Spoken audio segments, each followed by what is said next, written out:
Welcome to Helsinki, Finland for the EASPD conference. My name is Petra Rantamäki. I'm from KVPS, Finland, and we will introduce our organization a little bit more in detail, but I have some technical information for you in the beginning. The interpretation is available, but all of the speakers will be speaking in English. So if you need an interpretation, it will be done in Finnish. So I will say it next to in Finnish, so you can try to learn at the same time some Finnish. Eli tulkkaus on tarjolla tänään suomeksi, koska kaikki puheenvuorot pidetään sekä tänään että huomenna englanniksi, joten jos kuka tahansa tarvitsee tulkkausta, niin sitten tuolta löytyy tuolta oven vierestä noita headsettejä. So that was our Finnish lesson for today. The captioning is available on the screens there, and conference app is very convenient. You can find the speakers program, everything there, and you can also use the social feed, and you can download the app by using the QR code on your this here badge. And about this, how do you say, lanyards, there are actually flower seeds inside them. So don't throw it away, put it into your garden or a pot inside, so you will have beautiful flowers after the event to remember. But that was the technical information. So next I will invite to the stage colleagues and friends, James Crowe from EASPD, Kirsi Konola from KVPS, and Otso Laxenius. Welcome.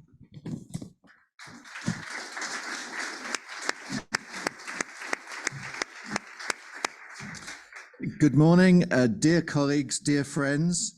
Normally I try and say a word or two of the local language, but I have to accept defeat. We're trying to say anything in Finnish, so my apologies to our Finnish colleagues. I will speak in English. Welcome. We are so pleased to welcome so many of you here to Helsinki to join us in this important conference. You have come from all corners of Europe and from across the Atlantic, and we are delighted to gather together in that particular spirit of cooperation, collaboration, and friendship that we call EASPD. We are very pleased to co-host our conference here with KVPS. And we value that close working connection with our colleagues in KVPS. The conference is called Enabling Social Innovation, Concepts, Frameworks and Organizational Change. We know that KVPS does an excellent job here in Finland in driving forward that type of innovative agenda. And we know many of you as speakers, contributors and delegates have fantastic experiences to share with us over the next 2 days about what you do to seek to make a difference for people with disabilities. This conference is very much linked to our multi-annual strategy, which is called Moving Forward, Smart Transformation and Building Resilience. I just had to check it to make sure I got the wording absolutely right. But there are 3 strong strands in that strategy, informing all of the work that we do. The first is about moving forward to promote and implement the United Nations Convention on the Rights of Disabled Persons. The second strong theme is transforming support services and leaving no one behind. This requires social innovation, and it's the leaving no one behind which is so important. It's so easy to cherry pick, as native English speakers would say, cherry pick the people that you choose to assist. But it's often the people who have more particular needs that we should be reaching out to assist in society. And the third area is building resilience And that's such an important word in our current times. Building resilience and giving space for service providers to be able to innovate without thinking about where the next grant is going to come from or the next income to ensure that we can fund our services. Until now, there's been no cross-European or universal definition of social innovation in the field of support services for persons with disabilities. There is, of course, the UN CRPD. It acts as a compass for all of us and guides our work, and all of the relevant UN reports, guidelines, and comments, which set expectations for what we should be seeking to achieve for people with disabilities. But there's not been enough attention on the process of transformation of services and/or social innovation. That means that we might therefore be confused about what expectations we can place on our services and what we can deliver. And there's also a danger of a scattergun approach, where perhaps there's too much experimentation or perhaps too much attempts to do something and not learning from each other. Everyone going in different directions, trying to seek out new approaches, but perhaps not doing it in a very thorough or worked through manner, and then not delivering on the objectives of the UN CRPD. What we want to do in EASPD is to guide and support the process of social innovation through a European definition. A definition that promotes change in line with the UN CRPD, that leaves space for creativity and exploration and innovation. And we shouldn't be, although I said there's a risk of a scattergun approach, but in contrast, we must continue to try and feel out, try and explore ways of doing things better. And perhaps things that are more, well, not perhaps, but certainly things that are more person-centered and based on individual needs. And we must also do that, but reflecting local realities. There's no point in having high in the sky ideological expectations, which soon founder on the rocks of harsh realities in the societies that we live in. That's not to stop us or daunt us, but we must keep that in mind. There's no point in having an abstract discussion in these sorts of settings and making no difference for people with disabilities. That's not acceptable. So that's a big part of what we feel the conference is about: defining social innovation in our area of work, exploring legal frameworks and other top-down approaches that can enable social innovation to provide a good context, but also exploring what we can do ourselves as service providers to drive innovation, to encourage bottom-up creativity and flair and commitment, and to invest in such important approaches as co-production, working alongside people with disabilities, alongside disabled people's organizations, to build services that truly meet the needs of disabled people, support and promote independence. So, to conclude, the philosophy behind this conference is to promote discussion, self-reflection, to learn from each other, to network, and we hope that we can give adequate space and opportunities for all of those things to be done through your good selves over the next 2 days. Please remember that in the margins of the conference in EASPD, we have 4 membership forums meeting, and we have a General Assembly on Saturday. So please, if you have the scope to attend the General Assembly, you're more than welcome on Saturday morning. There is also, outside of this main hall, a project corner where you can meet colleagues interested in forming new projects, new avenues for innovation and experimentation. And there's also a knowledge and innovation table. So don't hesitate to go through to those tables, meet with members of our secretariat, and to make connections with colleagues that you've not yet come to know through the EASPD network. We will also be hearing at some stage in the day, or over the next couple of days, about the winners of the EASPD's Innovation Awards for this year. So please pay particular attention to that on the program. And we've got some very special projects to share with you in that slot. So welcome. I hope you enjoy the 2 days. And now I pass over to my dear colleague, Kirsi Konola.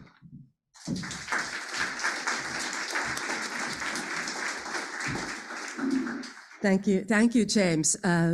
There is a little bit overlapping in our speeches, but I think it's encouraging that we are in the same conference with Jim, so that there is common space in it.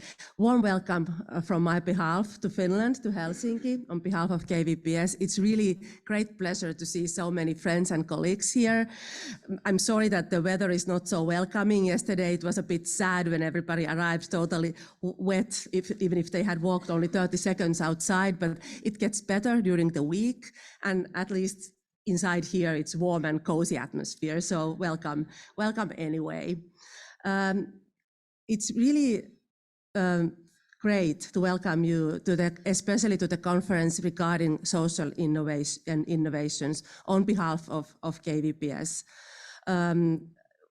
We as KVPS were founded by families around 30 years ago to make social innovations. Back in the 90s, when people in Finland were still living mostly in institutions, Families Inclusion Finland thought that there should be an organization which creates new kind of services which are rooted in communities and which give people possibility to live as citizens among others. And this was the basis of our organization in the 90s. And of course, society has changed. A lot has been achieved in society and all over Europe, also here in Finland. But I think that this special feature is still very much the mission and core of our organization, and it's always needed, even if the time is different and different kind of innovations and so on. But still, it kind of reflects the very core of our organization, that we should be there to create and provide innovative, person-centered, high-quality services which support good life for people with disabilities in community. And therefore, I am especially delighted that this conference about social innovations takes place here in Helsinki, and we have been able to put the program together with KVPS. Like Jim already reflected the program, but I still would like to say that, of course, all of us, we realize that it's always, when we talk about innovation, individuals are also important. It's important that people, all of us, people, our staff, everyone has capability, knowledge, and creativity to create and to be open. But it's always much more important to create the structures and culture behind it, because we need to find this systemic approach. Leadership is important, and these kind of things to create these structures, because without that, individuals are alone, and also the innovations, they stay in the desert in a way. So these structures and frameworks, funding, of course, what Jim already described, these are really in the core when we want to enable innovation in our society and in our organization, when we think about how to do it. So that's why we wanted in this conference focus more on this side of innovation, rather than, let's say, best practice approach, which is also very important, and also we will reflect some best practices during these days. But we thought that at this point it's important and meaningful for you and for us to look more of the systems behind them. Innovations don't take place in empty space. Collaboration and human interaction are needed in many ways and in many layers. And I think this is very much the key when we talk about innovations. It's by definition, it's meaningful for everyday life. I think that's important, because without that, it's just an idea. We can all have good ideas. We can have a lot of things in mind, and we think that could work or that. But without rooted in society and in everyday life of people, they are just in the air. So this is fundamental part of innovation, and therefore it's fundamental that people with disabilities themselves and their families are involved in these processes. People themselves have the solutions in their minds. They know what works and doesn't work in their life. They know what should be changed, and what could we do to help them to do that. So this is something for me, the most fundamental part of when we talk about social innovations in our sector, is that we have to find ways how people themselves are there to find the solutions together with us. We do, and we need to find a way to do all that together, because even if there are common goals and culture and attitudes which enable innovations and to flourish, and ability to move things forward, and structures, laws, and so on, but nothing happens if people do it alone. Even if the structures are how great, we need each other, and we need all the stakeholders be there to make something meaningful. And I think this is one of the key reasons all of us travel and we gather together and we meet. We want to participate in these kind of international conferences, is that we value this collaboration, and we see it's meaningful. And I'm sure it has created something in our organizations, for us as professionals and so on.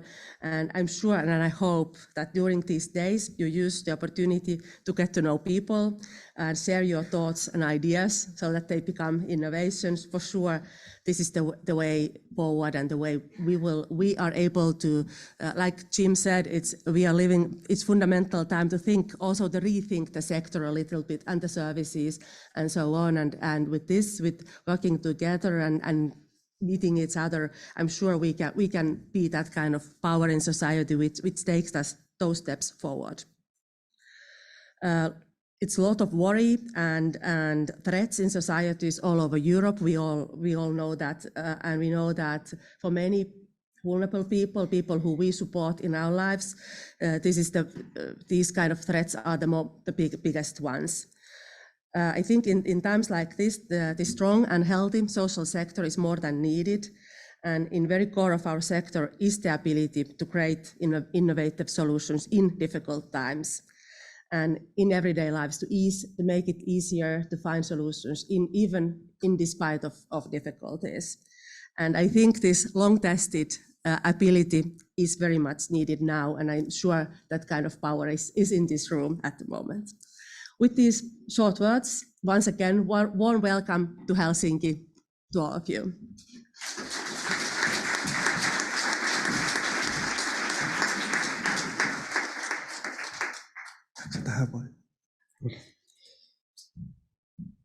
I'm using my mobile phone not for social media matters, but I have all documentation here, so please don't be bothered.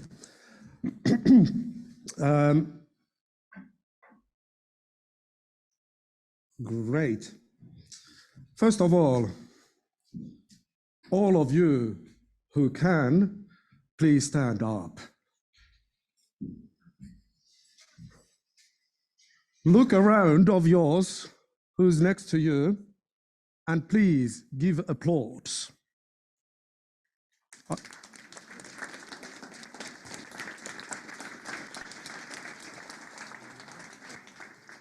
Okay, this was Finnish applause. Let's go the Latin one. Yet again.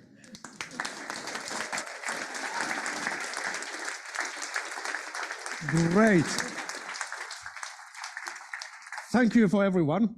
Why I was asking you, now you can have a seat, by the way. No, there's no need to stand the entire speech of mine. Why I was asking you to do so is that whenever you gather together, the one and the most important thing is to congratulate each other and say thanks. Because the work you are doing is the work that beneath entire society no matter where we go. And you are the ones who are actually making sure that a bunch of the people who could be full part of society are one day able to be full part of the society. Without the work you are doing, that wouldn't be there yet at all. And that's why I'm really, really humble and proud to be here, because I'm from the side that society could live without fairly long. I'm from the business. We do business, we do things, but the purpose is in helping people to be better tomorrow than ever before. Not better in terms of competition, but better in terms of quality of life. And that is why, thanks for all of you. When I was listening, Jim and Kirsi, I was like, wow, what a community. All of the words they were saying were something that we are constantly talking about in business. Constantly. Collaboration, innovation, community, empowerment, whatsoever. And they are pain points of us all. And the first and the most important thing is that we talk about them and we act according to them. And that's why I was really, really proud to hear both of the speeches. So thank you. Thank you. Then yesterday, as Kirsi described, it was really a rainy day. I closed the door at my office, called only 3 times to Petra before she called me after 2 hours. What's going on? I was like, oh my God, you should know. I'm going to speak tomorrow to you. And actually, I have written something, but I don't know. Are we agreed at all what we are talking? Yes, we did agreement, but 1 month ago. 1 month ago. There's a lot of the things after that. So we walked through, and it suddenly happened to be that we were quite in the same line, what to talk about and what to cover here.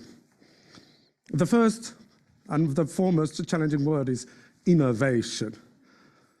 For us in business, innovation is almost 100% stolen by startups. It is something that startups owns. Most of the business people are thinking, yeah, it is something the startups are doing. They have no budget, they have no structure, but they have innovation. It's not that. Innovation is reinventing invented. Reinventing something invented. Therefore, it shouldn't be taken by someone only, but it should be owned by us all. I was scrolling social media yesterday, and while I was thinking that how to put these things in word and so forth, and all of a sudden I saw a picture from somewhere in Europe where there were a bench in a garden. I had a look at the picture yet again, and the bench looked like a bit of a weird. And I checked again and again. It was a normal garden bench that we could see any parks of the cities in Europe and elsewhere, but the seating was cutted from the middle. And there were actually lanes added to those middle side of the both. And then I had a look at why the heck that was done. Like a bench that could be for all is all of a sudden cutted from middle for some purposes. Then there were the next picture. It was innovation for making people with wheelchair to be part of the line. So they could park each other in the middle of the bench, not like most of the cases at the end of the bench, mostly some meters because there are some stuff around, like some bushes or something like that, but in the middle of the bench. So you could have actually your important people on the other side and on the other side, both on the side. I was like, wow, that was innovation. That was innovation. Last week, I had a chance to visit in Finland, or in Helsinki, we have a whole new building called House of Dance. And I had a chance to visit and watch one modern dance show there. Had a chair, and I was like, why this is so double chair? This like really long normal chair. What was the idea? And I was having a dialogue with my colleague that, what is the idea of this bench? And I thought, interesting. All of a sudden, we saw two people coming, a person with some physical disabilities and a support of one, and they had a seat over there. They seated down together. Yet another innovation that was reinventing something was invented already way before. Chair is one of the oldest inventions in the world, but reinventing it to be socially supportive for people with physical disabilities or whatever disabilities. At that time, at that very time, I was really proud about the House of Dance, and they will to support diversity in that way. I was actually looking from the internet, what means social innovation? Because for the first time I heard that word from Petra and Kirsi when we had a call. I was like, social innovation. And Google got totally crazy like my head. No idea was basically. Then I was asking my best friend nowadays, it's called ChatGPT. We are almost having a relationship that never before. I was having a dialogue with the ChatGPT first today in the morning, and I was asking from ChatGPT, and it got totally crazy too. The answer wasn't that I don't know, but the options, number of the options, they were enormous ones. That is not a bad idea, actually. That gives us a space to create. A space to create something for the entire society, helping and serving. For being able to create, I'm a huge fan of the music. Not very well-known American musician Beyoncé. She has started one of the songs, Listen. Listen to my heart, listen to the song in my heart. A melody I start. Somebody has heard this song? Nobody. Please go and listen. Beyoncé is not that well known, I know. Why I'm referring to that? I have been in different kind of development life last 10 years on my career, from career-wise, I have been spending about 10 years around the development life. One of the most challenging and the biggest mistakes is happening in listening. Listening the end users. The ones who are actually to use the service, to get the service, to use the product, whatsoever. In Finland, at least, I think it's in many of the countries, we have this governmental word, hearing. You are asked to come for hearing when some changes are done, and then you are asked to share your opinion. The word hearing is funny because, yes, you can hear, but no one requires you to follow that. In listening,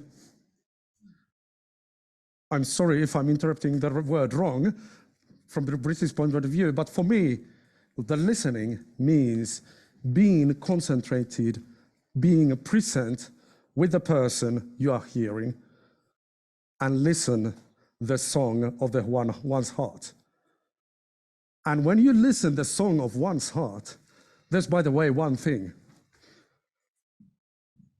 There's no song written with only one tone in the world, neither in the heart, no song is written with one tone. It's a number of tones that we are hearing.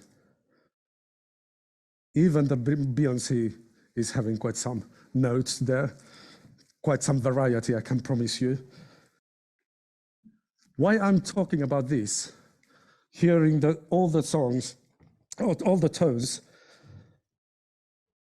is that many of the disabled people, they have learned, they have taught to behave in certain way, mostly hide the deepest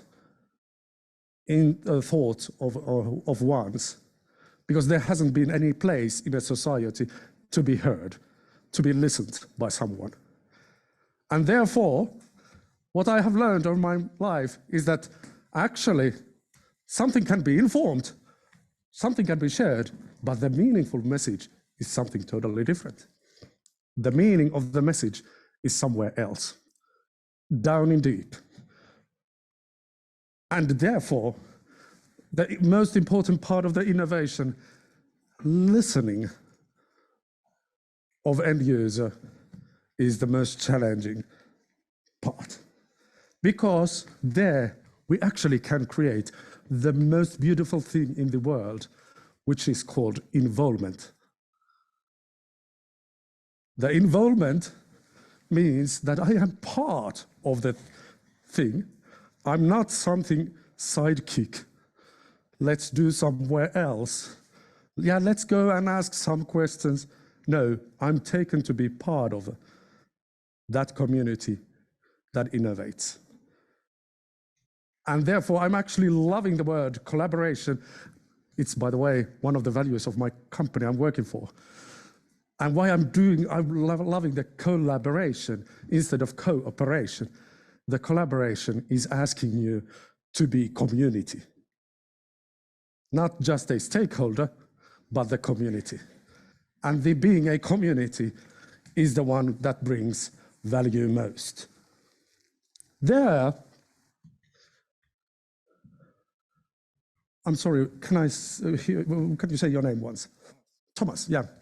We had a little chat with Thomas about really, really beautiful world, diversity of thoughts.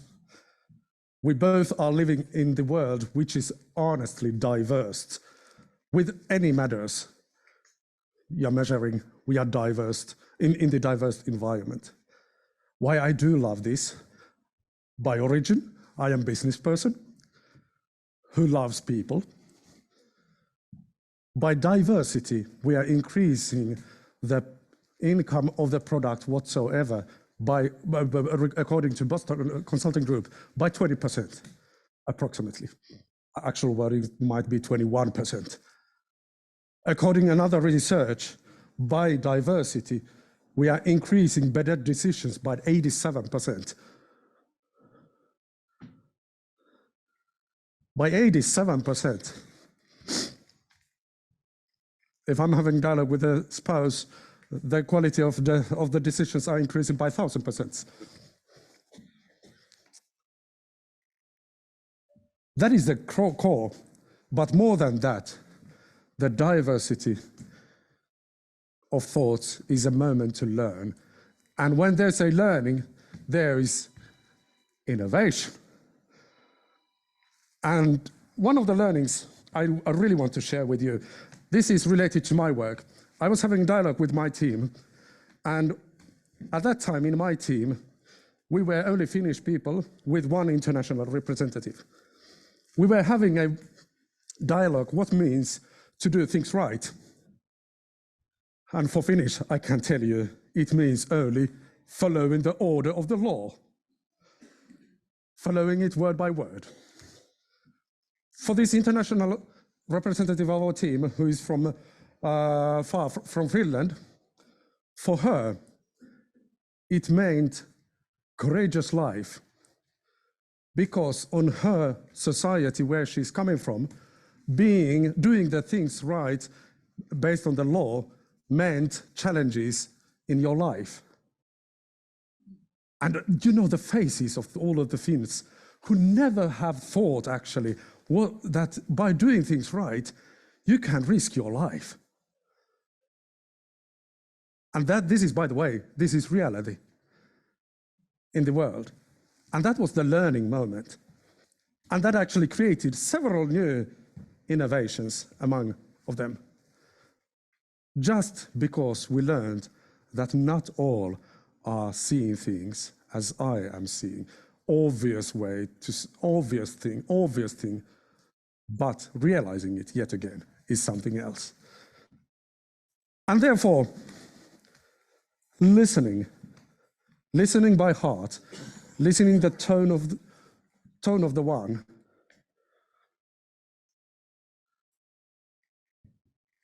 being inclusive, being collaborative, and being diverse by thoughts, diversity of thoughts, by answering that, there's no other choices than success.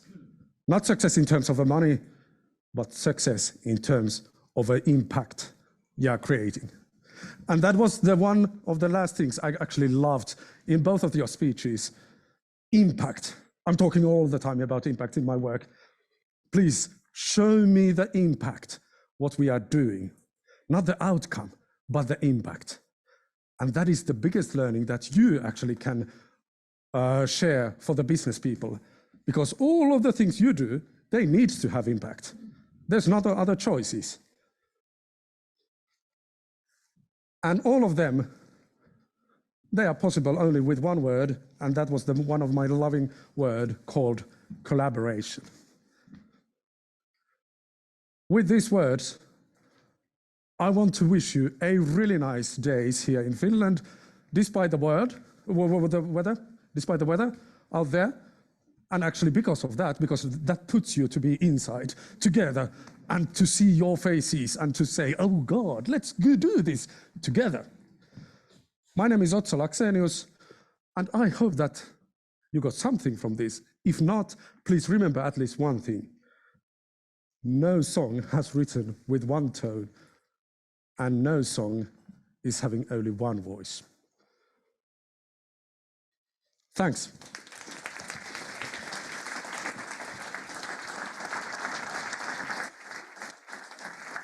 Kiitos.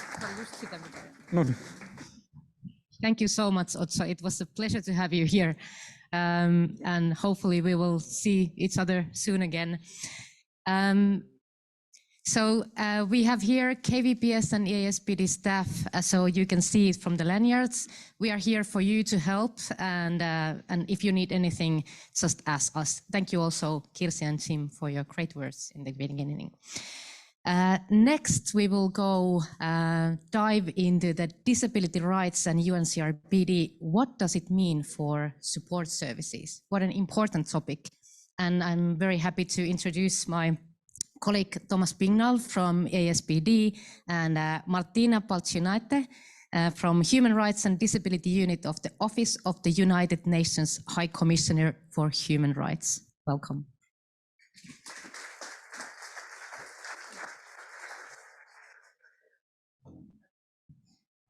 Hello, everybody. So I'm Thomas Bignal, Head of Policy at EASPD. I think most of you know very much about the UN Convention, what it means, but we also know that there is a very large gap in every country between what the UN Convention says and what is the reality on the ground, including in terms of support services.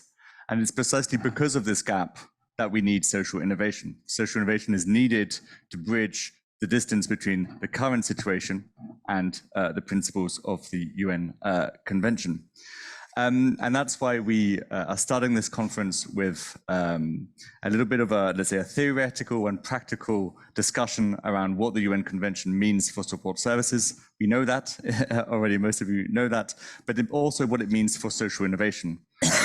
How can the UN Convention be the basis for our ideas and work around social innovation? And there's no one better, to my knowledge, than Martyna Balciunaite, I hope I'm pronouncing that correctly, who is Human Rights Officer at the Office of the UN High Commissioner for Human Rights. Welcome, Martyna. First of all, what is the UN High Commissioner for Human Rights, or who is the UN Commissioner? Thank you, Thomas, for such kind welcome, and thank you for the introduction. So, Office of the High Commissioner for Human Rights is the UN leading entity that promotes and protects the rights, the human rights of all persons, including rights of persons with disabilities. We are part of the UN Secretariat, and we work both in New York and Geneva. And we are structured in a way that we have thematic focus as Human Rights and Disability Unit. We focus on providing thematic guidance on the implementation of the United Nations Convention on the Rights of Persons with Disabilities and mainstreaming the rights of persons with disabilities across the United Nations system. We also have the treaty body, the Committee on the Rights of Persons with Disabilities, that focuses on states' reviews and performance when implementing the convention on the ground. And we also have an independent expert, the Special Rapporteur for the Rights of Persons with Disabilities, who is currently finishing his term, and we will be soon welcoming a new Special Rapporteur this month. So this is a short overview of our office. I know the UN system is huge and complex, but we mainly focus on mainstreaming the convention across the United Nations system and ensuring its correct implementation on the ground. Thank you for being with us. Let's start with the basics. Why is, or maybe perhaps more importantly, why should the UN Convention be the basis of social innovation? Absolutely. And I'm very glad to be part of the opening session of the conference and bringing CRPD Convention as a starting point of the conversation around the social innovation, as the convention should be at the center and at the start of all decision-making processes around the lives of persons with disabilities and their rights. The CRPD Convention is a landmark convention. It's a landmark agreement that introduces a paradigm shift. It moves from the outdated approaches and models that focus on medical or charity approaches to disability, mainly seeing a person with a disability as an object of care or a dependent on an object for charity, and absolutely rejects this approach by introducing human rights-based approach to disability and human rights-based approach to disability inclusion. Under CRPD, persons with disabilities are first and foremost autonomous, independent rights holders who act with agency, choice, and control in all matters affecting their lives. CRPD provides with a cross-sectoral framework to implement the right to support. Under CRPD, support is recognized as a right and is a precondition to exercise a number of rights.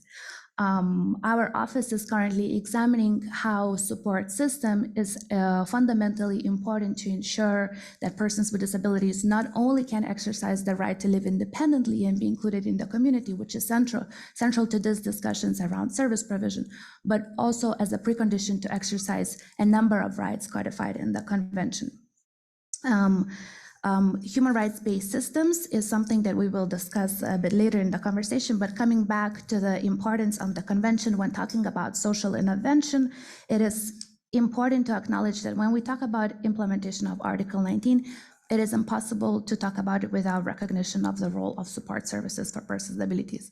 But the conversation should not be about providing the service. It is about what kind of service persons with disabilities need and what how do we design it, and how do we meaningfully include persons with disabilities in the production of such services. Convention radically rejects the notion that services or support systems are produced for persons with disabilities. It rather focuses on meaningful inclusion from the beginning to the end of the person with a disability as a rights holder in that process. The objective of the innovative services is no longer the protection or care or benefiting the life of the person from a charity approach, but it's really no longer about maintenance. It's really about the voice, choice, and control of a person who is receiving support service. In addition, another key article of the convention, Article 12, that focuses on equal recognition before the law, seeks persons with disabilities to ensure their ability to shape their own life, to be at the core of all processes that shaping their life and changing in a way that the world around them interacts. So the provisions under Article 12 are actually an antidote to the tendency of traditional services that focus on a medical model to bypass the wishes and preferences of a person with disability and to entrap into the world that they did not choose. I have to highlight that the Office of the High Commissioner of Human Rights to conceptualize and to put this approach into practice and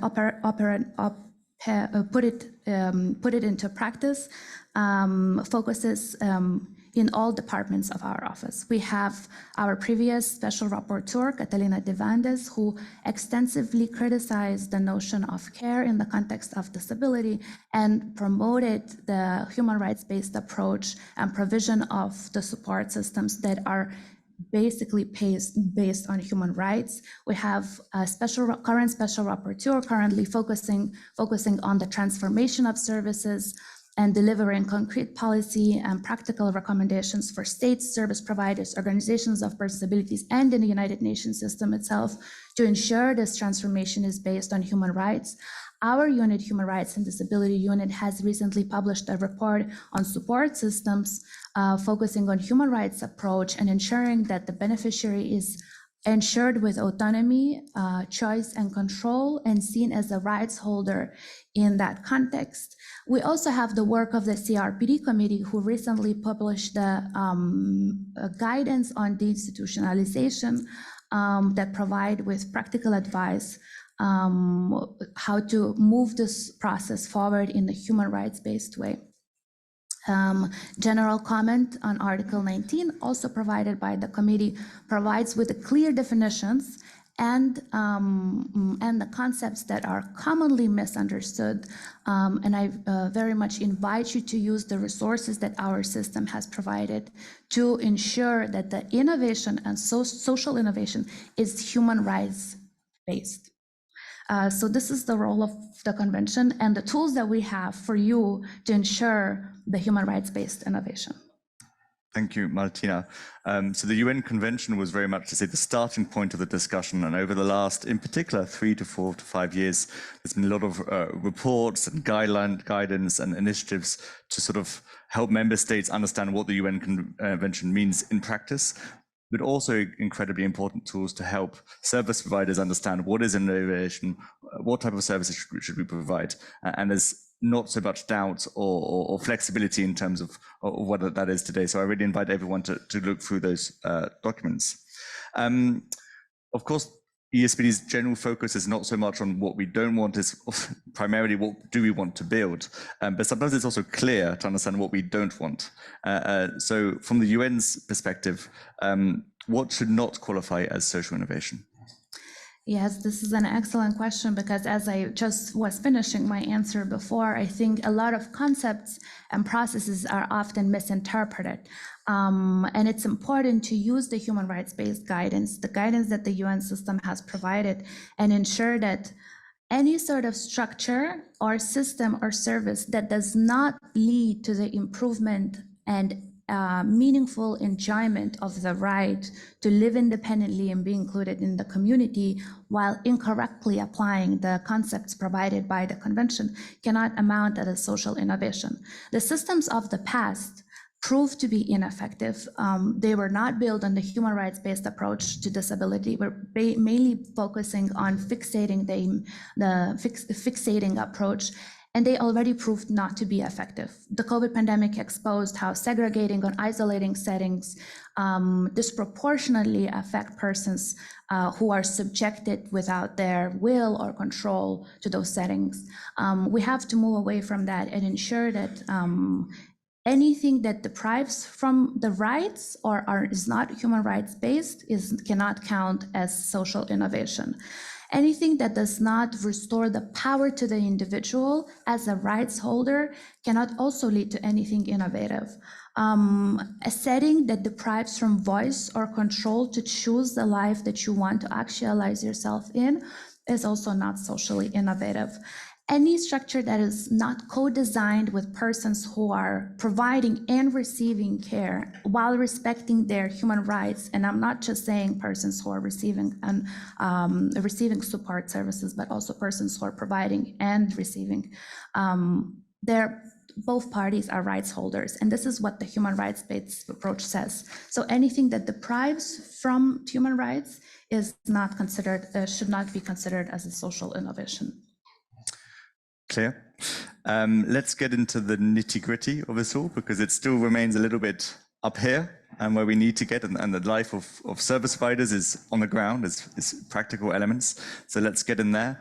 A big challenge for many service providers is how to get to those principles, and also take into account the realities that they have, the legal frameworks, the fundings, and that transitionary phase is incredibly challenging.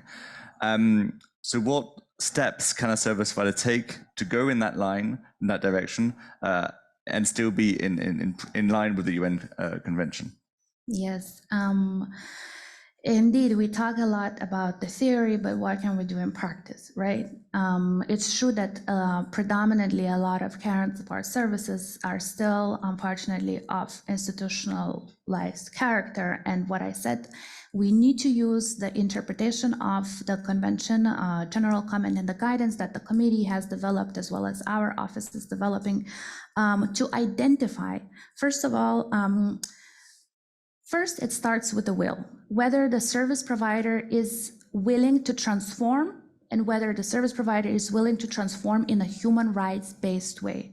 And if the will is there, the tools to actualize and implement this will are also there. So first and foremost, it's about the will to transform in a human rights-based way, and second is about affirmative and concrete effort that all of us can do.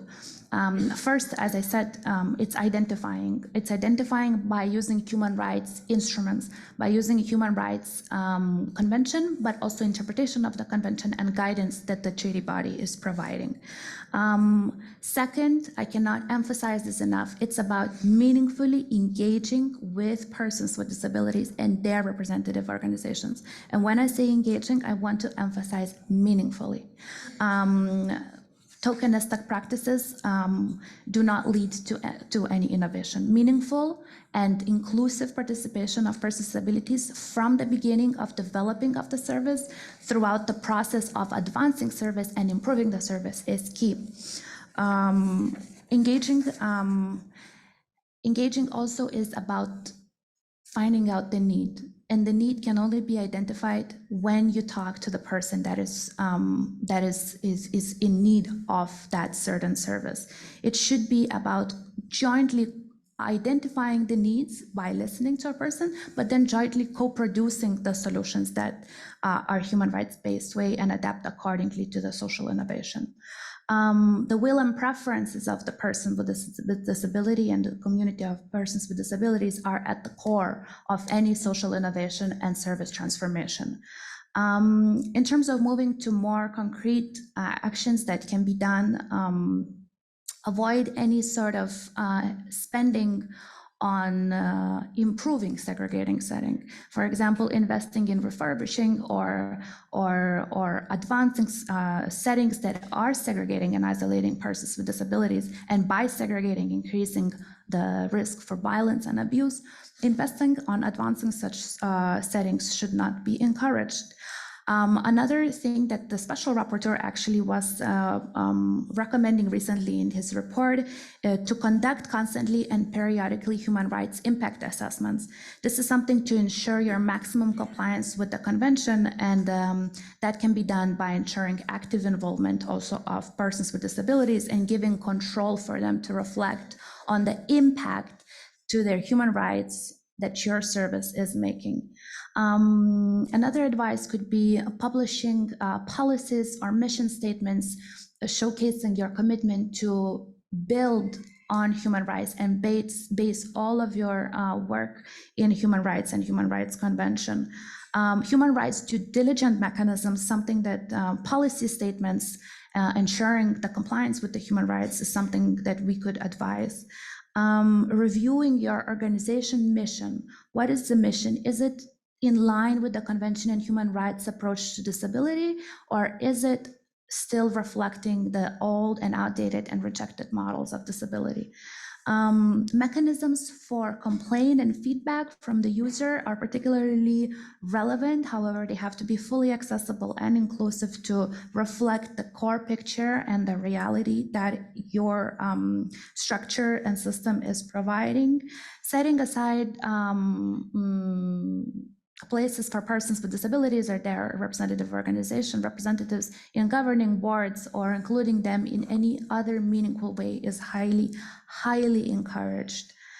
Ensure that designing new models of services include persons with disabilities at all stages. That is my core message from these all practical tips, and I hope I can talk to anyone who's willing to advance after this session. Thank you, Martyna. What I take particularly here is not so much, is really the two main elements that you would expect from a service provider is the will to transform, not so much being successful at transforming. A will to transform in a human rights-based way. Agreed.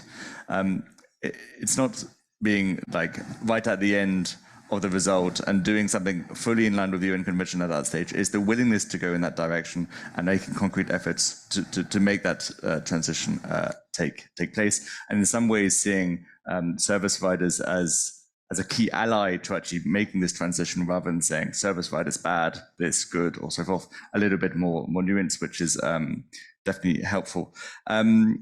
Many in this room agree, I hope, in principle with the objectives of the UN Convention and what it means. At the same time, it's very difficult. It's difficult for numerous reasons. How can the UN and your work help them? What are you concretely planning to do to help service providers make these changes, make these developments? Yes, absolutely. So as I said, besides Human Rights and Disability Unit, the Committee on the Rights of Persons with Disabilities have provided with concrete guidance. Our office, our unit has just recently published a report providing with a conceptual framework on care and support systems and the need to transform in a human rights-based way. And currently we're working on a second report that we're collecting global good practices to ensure the establishment of such systems, which can be used as good practice examples to develop further. Second, we are currently working on the initiative called Community 2030 that focuses on developing policy guidance and guidance for all stakeholders involved in the system and support system to ensure it is based on human rights. And when we talk about support system, we do not only talk about services. Support system is a network of products, persons, and services that ensure that people with disabilities can live independently and take control of their own lives. So the Community 2030 system looks at the shortcomings that we have right now and moves towards post-2030 Sustainable Development Agenda, informing that supporting care systems based on human rights can not only ensure access to rights, but also accelerate the implementation of all sustainable development goals. In that process, we are developing a theory of change that will focus on 6 thematic areas covering governance, social protection, service provision, formal and informal, assistive technology, and infrastructure. But the aim of the theory of change is to hear all voices, to put the voices of the disability community at the center, but also learn from the good and bad experiences that we have from other constituencies, such as service providers. I take this opportunity to make this call to engage in the work that we will be doing to ensure this transformation of support systems, and invite you to participate in our processes related to developing the theory of change and focusing on the human rights-based transformation of care sector and establishing care and support systems based on human rights, out of which one essential element is human rights-based services. Thank you, Martyna. I'm very proud to say that EASPD is already involved in this Community 2030 agenda, representing service providers. Of course, that's EASPD, let's say, as a regional organization. So don't hesitate to also get in touch with Martyna to take part also and bring your own, let's say, more localized expertise to these discussions. So I will be concluding this session now because we need to move on to the next. For me, what I take is the basis is that the UN Convention should, of course, be at the heart of anything, any work, any initiative around social innovation. It's quite clear in terms of what is social innovation. And per se, institutional care is not part of social innovation. That's quite clear.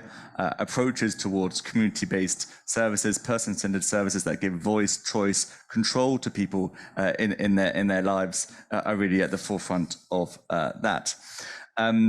Maybe 15 years ago, all we had was the UN Convention, all we had. Major change. But now we don't just have that. We have a lot of background reports and guidance and documents that can really help shape your mind, your own work in taking part in that process. And this new Community 2030 initiative, where service providers are now invited to be part of the discussion, for me is a big development. I'm not sure that 10 years ago, service providers would have been part of that discussion. Now we are seen as allies, and we need to make the most of it. And I want to thank also Martyna and all our colleagues for this great work in helping us make a difference on the ground. Thank you, Martyna. Thanks a lot.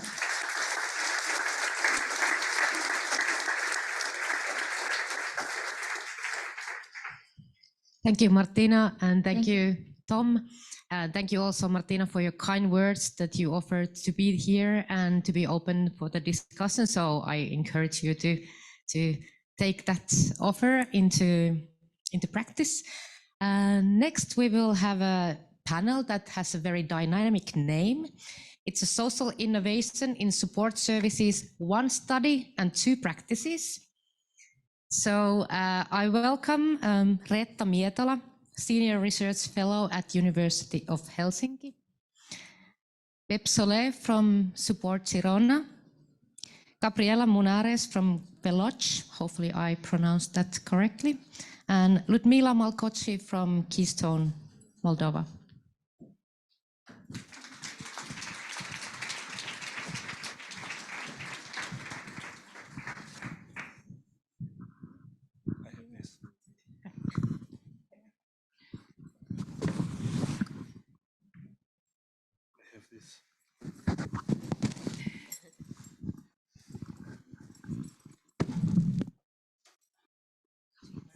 Okay. Right. Nice to meet you in person. Good morning, everyone. I'm Reetta Mietola. I'm from the University of Helsinki, and I've been involved in different kinds of research and development projects that have been concerned with disabled people's everyday lives and also service systems. So that's why I'm here and why I'm moderating this panel. And I will start by introducing our panel members. Key person here is Gabriela Munares, and she's going to present us findings of her study. She currently works as a research technician in Kveloce. She has worked in the consulting sector for 17 years, participating in various projects related mainly to human rights, education, employment, and sustainability, in which she has collaborated with various national and international public and private organizations. So lots of expertise here. Then there's lots of expertise there. I welcome Professor Ludmila Malcoci. Ludmila is a regional director of Keystone Human Services International, central, an executive director of Keystone Moldova. She has been working with Keystone Human Services for more than 14 years. And during this time, Keystone Moldova has become one of the main promoters of social inclusion of persons with intellectual disabilities and mental health in Moldova and in the region. And as well as working in the field, Professor Malcoci has more than 30 years of sociological research expertise in the vulnerability field with focus on evidence-based policy development. Welcome. And then, last but not least, Pep Solé. Pep is the Chief Executive Officer of Support Girona. He is a lawyer, activist, and international consultant on human rights and disability, and on strategic change in the management of social service organizations. He's a member of different national boards of trustees, and internationally he is a member of the EASPD board of directors in the area of independent living. Welcome. So we will first start by Gabriela's presentation. I will give you 15 minutes, and then we will continue discussing what is social innovation, how this can be put into practice, and maybe even challenge your findings. And then I will try to keep in mind that we need to have time for questions and discussion with the audience as well. So let's begin.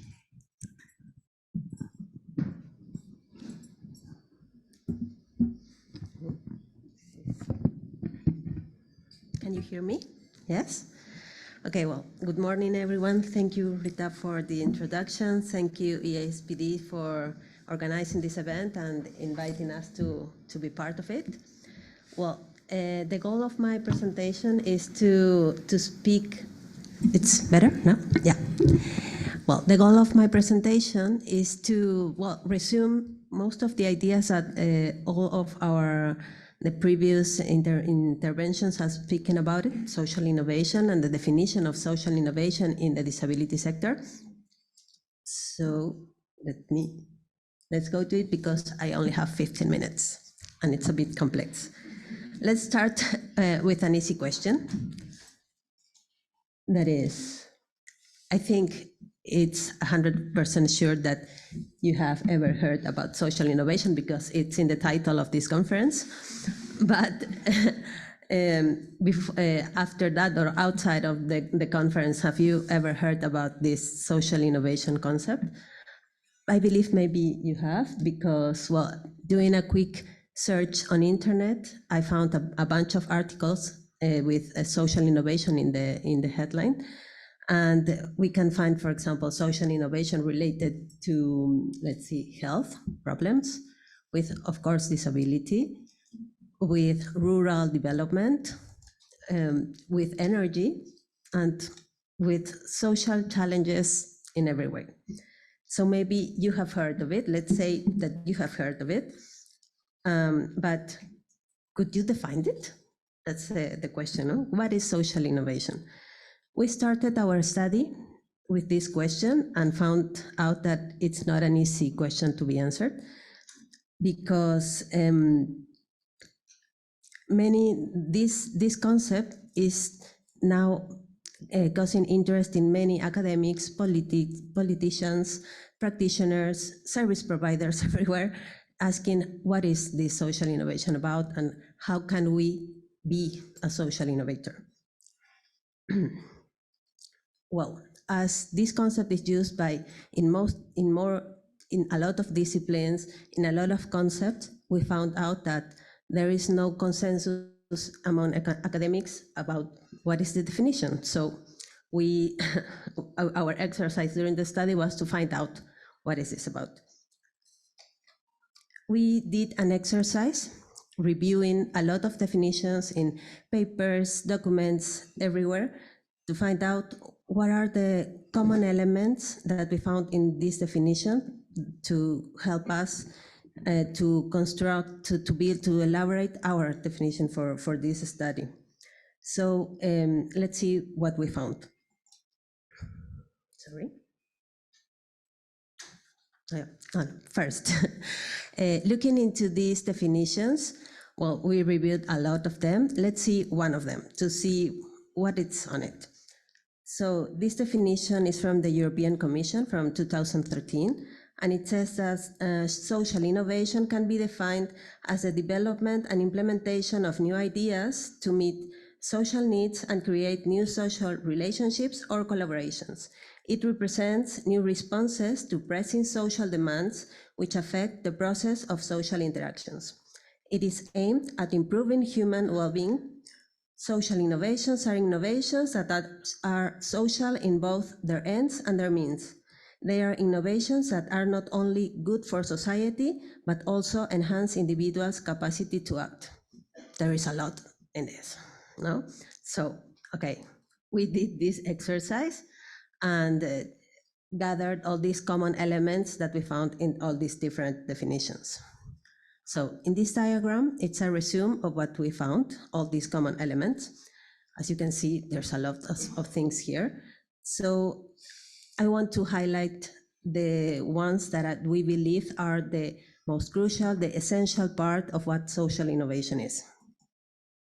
The first one, of course, is novelty.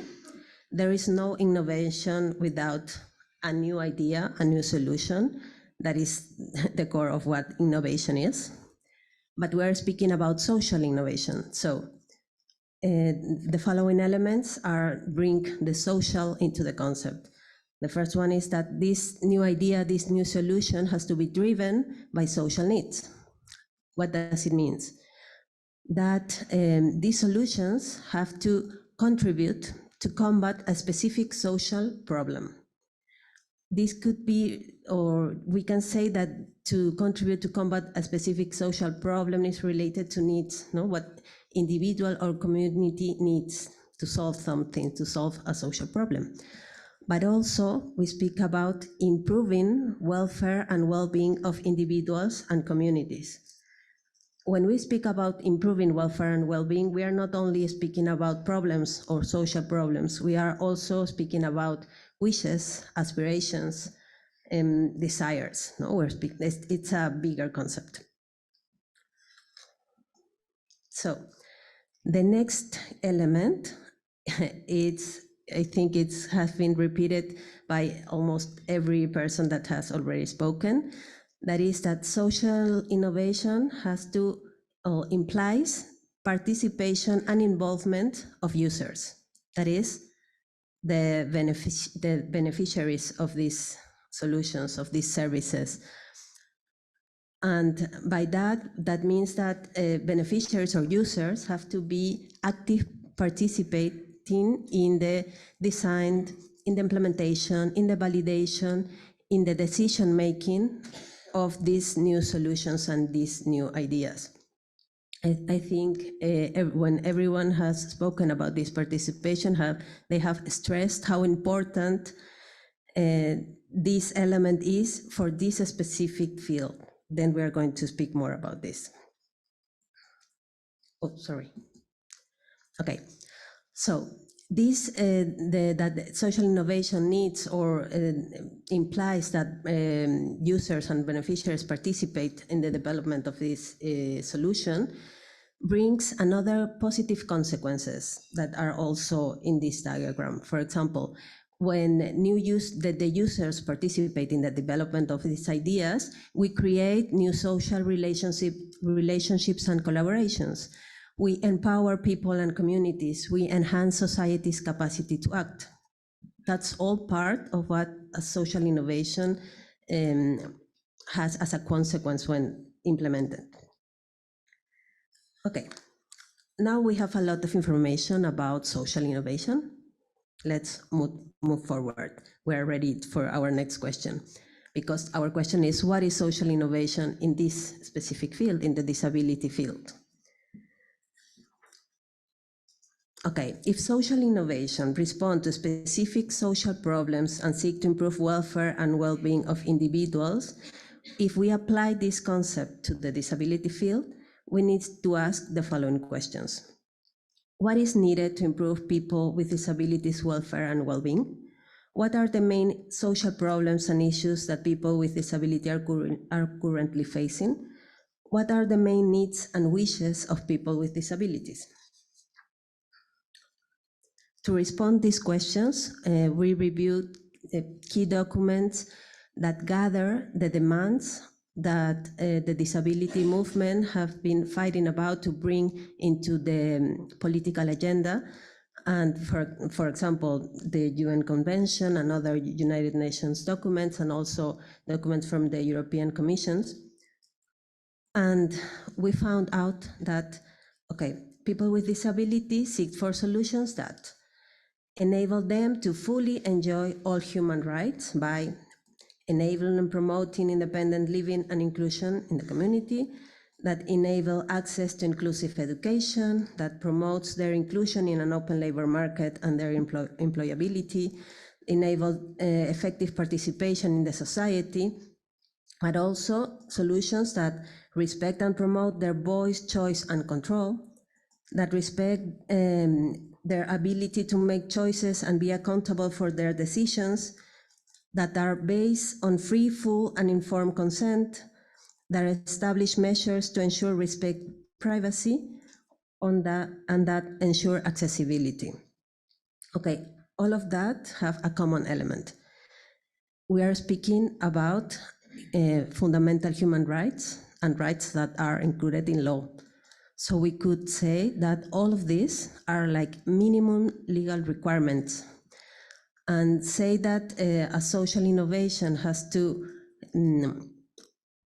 gain, to provide these minimum requirements, points out a huge challenge that we are facing now in the system care.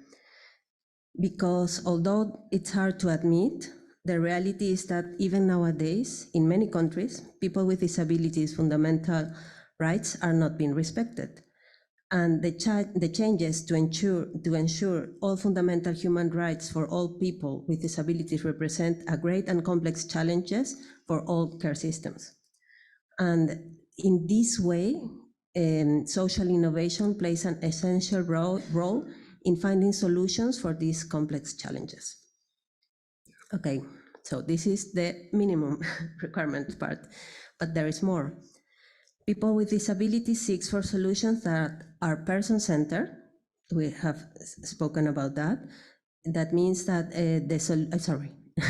that the solution is not focused on the disability, but in the person as a whole. That this solution enable the development of people with disabilities' full potential, that includes their desires, their ambitions, their aspirations, more than their needs or their fundamental human rights. They also seek for solutions that are driven by people with disabilities who play an active role in all stages. They want to be part of it. They want to be part of the solution. They want to be heard. They want their voices and all their demands to be heard and to be included. No? That's all about. And also they seek for solutions that are gender, sexual, and culture sensitive, considering intersectionalities. Okay, a lot of information. So with taking all of this into account, we propose our definition. It's a very long one, so let's read it. The definition that is included in the study that is now published says, social innovation in the disability field refers to the generation, development, testing, and implementation of groundbreaking ideas and practices in a specific context that respond to people with disabilities' needs and wishes. These practices must be person-centered solutions that enable people with disabilities to fully enjoy all their human rights, respect their voice, choice, and control, promote their independent living within the community, and ensure their participation in every area of life, including public affairs. In addition, people with disabilities have to play an active role not only in the design of these new practices and solutions, but also in their implementation, validation, and other stages, creating new partnerships and collaborations while transforming social relations and empowering people with disabilities' capacity to act. Yes, I know it's a very long definition, so let's go back and see some specific points that needed to be highlighted. Okay, we said like the criteria, no? How to, 3 minutes, okay, let's run. Okay, so the first one that we already spoke about is the novelty, no? The social innovation has to be a groundbreaking idea in a specific context. This is important because the specific context, it's not only a geographical one, no? It's not only defined by geography. It can also be defined by legal framework, culture framework, and other kind of contexts that mean that in a specific situation, a solution can be innovative, that has been already implemented in another part of the country, for example. But if the culture or the legal framework is different, it's also innovative. And this novelty could be, no, if you identify a new need, if you design a new service or a new product. It also is when you find a new method, a new way of doing things, or when new actors are involved. Okay. The other part that I want to highlight is that the social innovation responds to people with disabilities needs and wishes. We already spoke about it. So it effectively improves welfare and well-being of people with disabilities, enabling them to develop their full potential. And also, it has to find solutions that enable people with disabilities to fully enjoy all their human rights, that is, to contribute to combat the specific social problems that in this context include exclusion, lack of effective participation in the society, no control over treatment care, institutionalization, lack of education, lack of employment, lack of accessibility. You have a lot to work on. 1 minute, okay, I'm going to... okay, we already spoke about that. I only want to stress this part, that is the participation part, that it's really, really, really important because we need, or service providers and other potential social innovators need to find out that this part is key. Through this participation, okay, you will empower people with disabilities, their families and communities, enhance people with disabilities' capacity to act, and will transform social relationships, but also is the way that you will face these challenges that I want to finish in 1 minute. The challenges that I want to propose or to leave on the debate today are these ones.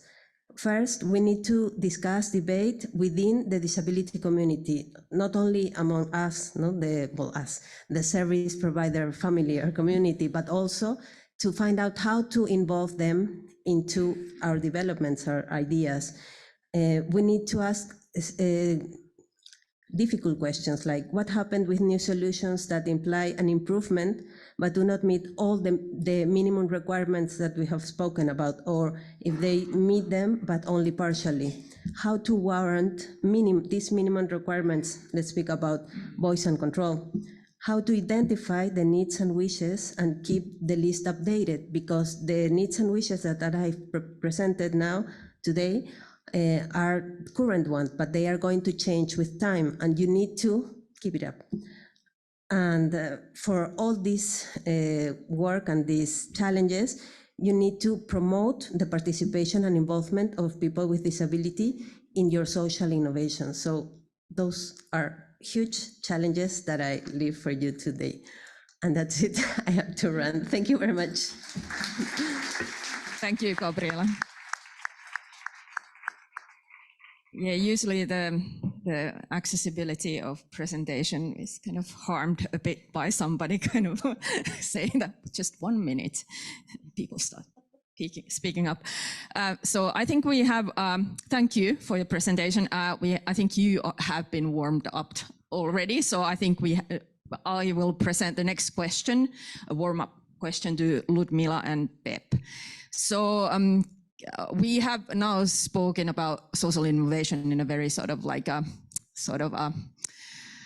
abstract level. So could you please provide us with an example from your field, like from your work? What kind of examples do you have? What kind of innovations have you met, and the kind of innovations that actually meet the criteria of being groundbreaking? Yeah, I can start. Microphone is working. First of all, I'd like to thank you for very interesting research and presentation. It is really very important for all of us working in disability field. Secondly, talking about the innovation that we had in our activities and in our work, in my mind just come community support groups, because this is, I think, very important, activity and innovation that supported persons with disabilities to get more relations in communities, to be part of these activities, and practically it is based on person-centered planning approach. I would like to say that when we deinstitutionalized persons with disabilities, for each of them, we established the community support groups in their communities. Community support groups, people that are part of that are family members, neighbors, persons from services that those persons will be part of in the future, and practically all of them together with persons with disabilities, they developed a person-centered plan, and after that they monitored on a 6-month basis how this plan is implemented. Many of the persons from these community support groups, they were part also of the implementation scheme, because they became supporters of persons with disabilities for their real social inclusion in the communities. And this empowered persons with disabilities and their families and diminished the level of discrimination in communities. Thank you. Well, I have this one. I suppose that it works. Thank you very much for the presentation and the project that you share with us. And about the question, I'm living in a transformation. I'm living in a process, uncompleted process of innovation related, and that affects our identity as a service. We were founded to do something that is easy to understand, support persons in a process of deinstitutionalization and prevent institutionalization of citizens that lives in community and has a challenger around their life. But we were founded under some concept that now is absolutely obsolete. We were a social service based on guardianship. We were guardians of hundreds of people.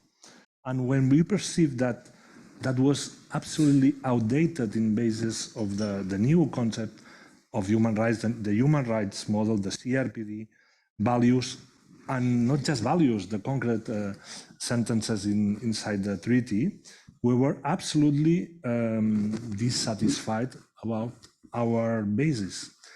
And to transform that in something useful for the future, we have to work against the legislation. Legislation doesn't still, till the last 2 years that in Spain and Catalonia, all the legislation about legal capacity has changed, and I think it's a good example. But before, I can point in General Comment number 1, 2014, when was clear that this model has no future. We have to change from the best interest approach on how to support a person and have the power to decide on their life, thinking, well, I listen you, but I don't have to respect your wills if I feel that are against the best interests that I perceive in your lives. Changing that means training people, first accept absolutely and embrace the human rights approach. Without that, you cannot do nothing, but then feel alone because the society was not expecting that, was not waiting for our transformation. Other stakeholders was asking us do the same than before, decide on behalf, prevent, protect, take care of the life of people that cannot decide alone. That was a challenge shared with other people that are in the room and other organizations that were conceptualized in the same way. And we are just feeling that we are in a process of social innovation when people themselves, persons with disability, feel that they can decide, and they can decide things disruptive from the perspective of others, and they can do what they really want with our support against barriers that are in the community. Now we start feeling that it's a process of social innovation because the legislation is in line and the society, family members, other stakeholders in the service provision sector are starting to understand that. But how to transform that in something that impacts in daily basis to everybody? We are still far from that, the end of the impact that this process of social innovation needs. Mm-hmm. Thank you. Two really powerful examples. My next question, and now that you have had a wee breath, you can also take part. I'm also wondering, and I think this came up already in the previous discussion, previous session. My background far away is from education, and I did my PhD in education, and I'm drawing an example from there. So there I can still see that people are struggling to understand what inclusive education is. So all kinds of things are called inclusive education, but when you go and see, ta-da. So I'm wondering, do you feel that the same is going on with social innovation? Is that used correctly in your field, in the services, when you meet people who feel that they are doing social innovation? I think that as more the elements of this, that long definition of social innovation are being agreed upon and established, then we feel that things that we conceptualize as innovation are not really social innovation under this new framework that we are agreeing now. And we have to rethink again how to consider something new as a social innovation process or product or something concrete with all that elements. And I rely on the basis that Gabriela mentioned, always looking to maximize human rights enjoying of the people, and understanding that inclusion, for example, in the field that you mentioned, education, and really attend the same school with your neighbors in the same basis, not depending on how you are, how you work, how you function, but being part of a group from the beginning to the end of your education schemes is something that is now far from the reality and the minds of many people involved in that process. From my perspectives, I don't know if it can be said that it is correct or incorrect. You know, in general, we need to prioritize some criteria because some of the criteria, you know, can be like the second line criteria. And from my perspectives, I do think that social innovation definitively shall be some new ideas, because that's an innovation, but must be based on person-centered planning approach and on human rights-based approach, and must be focused on improving the life of persons, and also based on participation of those persons with disabilities in decision-making, especially in decision-making regarding their life. This will be like a social innovation. All others can be like impact of social innovation, you know, building relationships, new relationships, and so on and so on. That would be the effect of the first prioritized criteria. Thank you. Thank you. And okay, you're still breathing. Okay, that's okay. Yeah, thank you. I will move on with my questions. And my questions and the themes I'm raising are kind of motivated about something that was mentioned in the previous session about the gap in between rights and then where we are now in many countries in the service systems. So I will start by the criteria of social innovation being driven by persons with disabilities. So you mentioned that persons with disabilities should have an active role in the process, and meaningful participation as a concept was raised in the previous session. So I'm wondering, as people working in the field and trying to develop their services, how do you see what kind of possibilities and obstacles there might be for this kind of active participation? How can we ensure that the persons with disabilities are taking actively part, and that the participation is actually meaningful? Before answering the question, I have to say something that I need to say. We are needed of new ideas from everybody that have it. To change the world, we cannot wait that a perfect process. If somebody has an idea and a concept that can improve everything that we have mentioned, please share. And then involve, because maybe the idea is just in the mind of somebody or in a group of people that maybe cannot say they belong to disability field. But then, as soon as that idea starts to be shared, involve persons with disabilities from the beginning to the end. But sometimes the idea will be shared at the end. For example, to arrive here, I use the air transportation system. And I can be asked if some better place for me in a plane can be designed, of course. But if something wants to improve my life, please start doing something in the aircraft as soon as possible. I want to participate, but we need a lot of ideas to change the world in the line of human rights for persons with disability. But then, of course, in the implementation, we need, at least in the implementation, we need choice and control of the people if they want to receive that innovation or not, include in their lives or not, use or end the use or the development of this idea.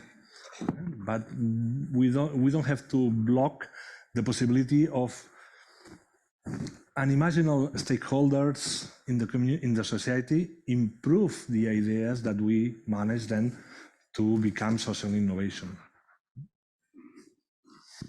I would like to say that, first of all, persons with disabilities are the most important experts regarding their needs, regarding, the information, and regarding maybe the solutions we need for our social innovation. That is why it is very important to have them as active, people participating from the very beginning in development of social innovation. And also, I'd like to say, because we are working with persons with intellectual disabilities, sometimes they need a lot of support because they lack resources, they lack knowledge how to do that and what kind of information to provide and so on. That's why we need to support them to understand very well what is their need for that. And in this context, I would like to come with a very interesting concrete examples that we never expected to have it, driven by persons with disabilities, in our environment. First of all, I would like to say that it is like an indirect impact of Keystone Moldova. We supported 2 persons to move from residential institutions to independent living. They formed a family, have a child, have a house. The man passed through vocational education and has a job. Mihai was involved as self-advocate in promotion of deinstitutionalization in residential institutions. As a result, he became an example for many others that are still in residential institutions. His example encouraged 2 other people, his friends, to move for independent living. And what was very interesting, because initially we were very scared that it is his decision, but he needs a lot of resources, he decided to support them with his family. He hosted this new family for almost 1 year in his own house, and practically he supported them to find a job. They found a sponsor and bought a house in one of the communities for these new families. This family now have a house, have a job, has a child. And it was the initiative of persons with disabilities that lived more than 15 years in residential institutions to support others to move to communities. They needed just a little bit of support. That's why we need to have a good courage to support persons with disabilities to live their life and to support others. Thank you. Yeah, well, now I have something to say about this. Well, both Pep and Ludmila have spoken a little bit about what I wanted to say, because this participation approach, this needed that the people with disability to be involved in all the process, have some challenges before the start, no? For example, Pep have spoken about accessibility, because that's part of how people get to participate, to have access to all the spaces, to where decisions or conversations are going on.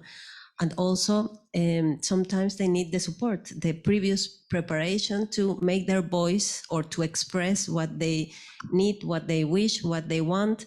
And that could also start from the starting point is education, no? To be able to communicate. And if that is not possible, the innovations has to start with that, to make spaces where they can communicate, or technologies to make them able to communicate their ideas and on all that they want. Not so this participation is like, okay, it's something that it's needed, but it has a previous work that it's also very complex, and it depends on the society. When the gap is bigger and greater, there are more challenges to be faced. And so that's also a part of the work of the social innovators nowadays. Thank you. Yeah, I think we got the picture of the kind of supporting people to take part. How about the other side? So my example comes from my own work, and I've experienced that especially persons with intellectual disabilities are often conceived as lacking initiative, experience, sometimes even lacking a voice in a sense that they would be considered as best experts in their own lives. So do you recognize this kind of stereotypic understandings, and what kind of work do we need to actually combat these kinds of ideas and to actually build a kind of platform where people can not only find the places where this work is done, but also have a kind of like recognized position as experts in their own lives and in matters of persons with disabilities? Well, I think most of the people in this room, like me, we have been trained as professionals who are professional in the old model, in the obsolete model, medical rehabilitation model, where we were asked to be the assessors of the needs of the people, the prescriptors of the solution for the lives of the people, and we don't have developed yet all the resources we need to understand some persons with disability with communication challenges, but it's in our side to not in the side of the person with disability to improve their skills. Of course, if we can do it, let's do it, but we have to learn how to enable this communication, how to perceive feelings, how to test with the person in every part of the process. But it's a problem now, because still the universities don't train in this way. New professionals released from the universities are trained in the old model of disability, not in the social one. Sometimes we hire just new degrees people who has no idea about human rights model of disability to work in that field. And this is not because the service, is because the university that we pay with our taxes that produce these new professionals with basic elements that will join them for all the professional life. It means is in the side of the system and the professionals to change and to adopt this new paradigm to enable the participation of persons with disabilities. Yeah, I would like to continue what Pepe is saying. First of all, I would like to say that in order to enable persons with disabilities, particularly those that have been deinstitutionalized from residential institutions, to participate and to understand very well their rights and how to fight for their rights, Keystone Moldova is using self-determination and self-advocacy tools. And practically, we established this self-advocacy movement since 2012. It is growing up. Now we have more than 160 self-advocates throughout the country. They they were capacitated in their rights, and practically I'd like to say that we are very proud that they participated in a lot of activities, strategic communication activities with public authorities in order to solve a problem at the local level. Particularly, I'm talking about the access to social care services, improving the road conditions, access to jobs, access to education, access to healthcare services, and so on. And finally, in the end, they were involved also in discussion of the national strategy on the institutionalization and national program on social inclusion. And I do think that empowering in this way the people, it is very important for them and for us, because in this case, they are part of the process, and being part of the process, they will make changes. Thank you. Yes, and well, continuing also with both ideas. During our study, we found out we were looking for some practices to promote the participation and involvement of people with disabilities in all these social innovations. And for example, speaking about how to train professionals that are going to work with them, we found out this very good experience that is participatory research and teaching that invites people with disability to be part of the, as a teacher, in the teaching staff for professionals that are going to work in the care system. And for example, that is a starting point, no? That is a way where people with disabilities are part of how to implement a solution to train people that are going to take care of them with the knowledge of how they feel, what do they need, and everything that then are going to help them focus on this human rights approach and everything else. So this is the kind of creative or thinking outside the box that is needed to propose these new ways, these new solutions. Thank you. I think this kind of like makes it visible concretely how we need like work on the both sides. I did do, as a part of one study, I'm involved in an interview with it was actually 20 persons with intellectual disabilities. Ended up being in the group interview and asking about about their rights and how these are kind of like how they come true in their everyday lives. And it was quite obvious that people are not aware of their rights. So for example, the question of whether you can choose where you live and whom with was not raised at all. So they were like kind of recognizing very specific questions that were sort of like that they were upset with, that they thought weren't right in their lives. But these sort of like, to actually go back into the UN Convention and see how the rights are defined there, it's not there in the field yet. I also want to challenge you by bringing up a group that often is the last one to actually enjoy of the rights and the changes in the system. And this is persons with profound intellectual disabilities. So I have been involved in one study and actually just was an opponent in Norway last week in a PhD that studied persons with profound intellectual disabilities. And there it was raised again and again how this group are the hard cases that not in a sense that they are kind of like tough, but in a way that they challenge us to think in new ways about how we conceptualize things, how we think about these different kinds of concepts, rights, but also services, about ethics and so on. So I want to kind of like ask you, okay, this group should also enjoy the possibility of being meaningfully included and participating in the process of change that we have been discussing here. So how do you think that we should do this? Who should be involved? How can this be managed? Yeah, of course, you are right.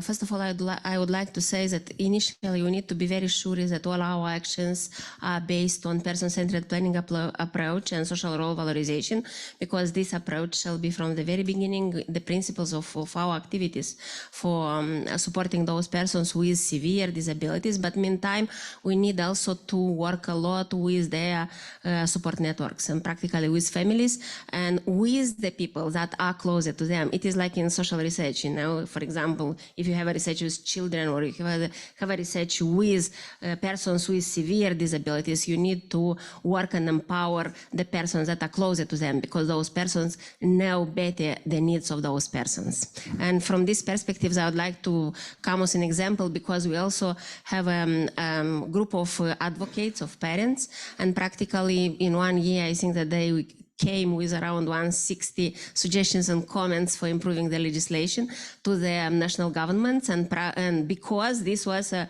movement of parents, you know, around 50% of those suggestions have been taken into consideration, you know, in future legislation related to social inclusion of persons with disabilities and their families.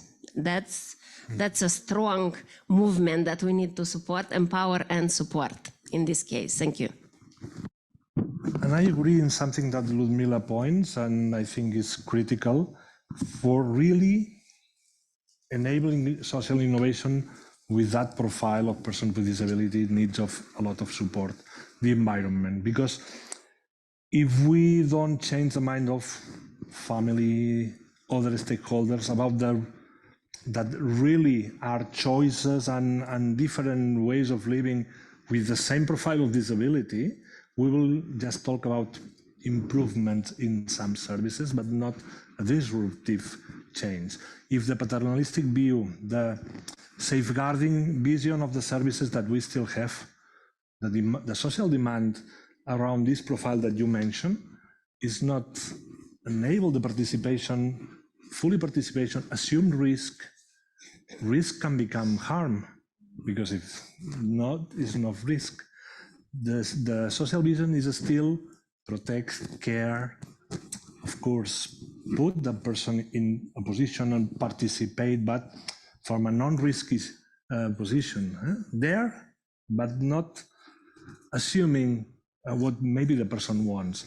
And that means working with the environment is more important than other things, and then offer the person possibilities and try how the person manages these possibilities with the lack of knowledge we have on this relation with person that communicates in different ways. We have to learn a lot on testing that will and preferences in the real situations.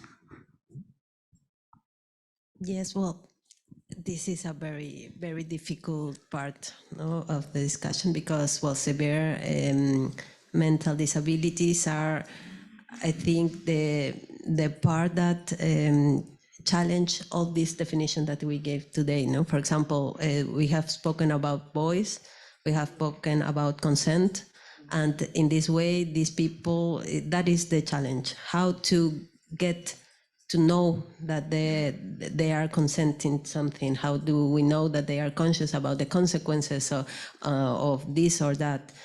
And yes, all that I have to say, I don't have much experience about that, is that we are facing so many challenges that is a huge space for innovative and creative thinking, and to try to create new ways to approach all of these cases, because yes, it's to get to them, to get to know this person, what is how to create to improve their well-being. And that's okay if they have a family, a supportive family, okay, that's a way. But if not, how can we approach these cases? So all challenges. Sorry.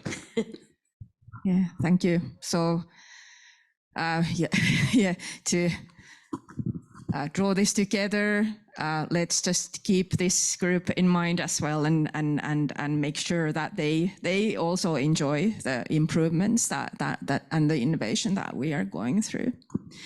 Yeah, I'm going to move to the next theme, which is about the groundbreaking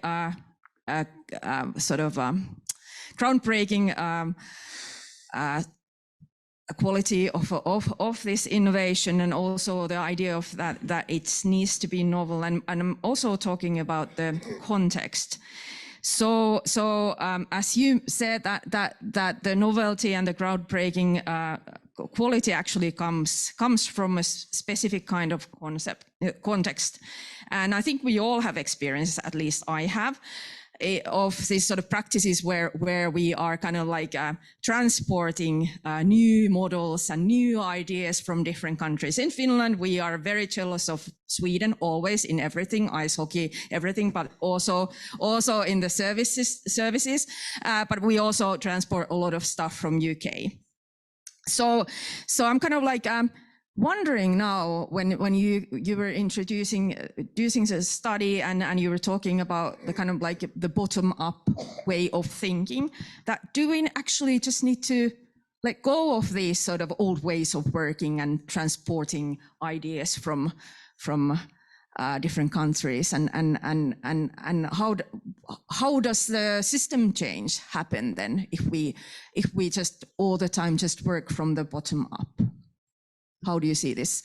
Do you, Gabriela, want to start? Okay. This time, yeah. Can I start this time? Well, that's a good question.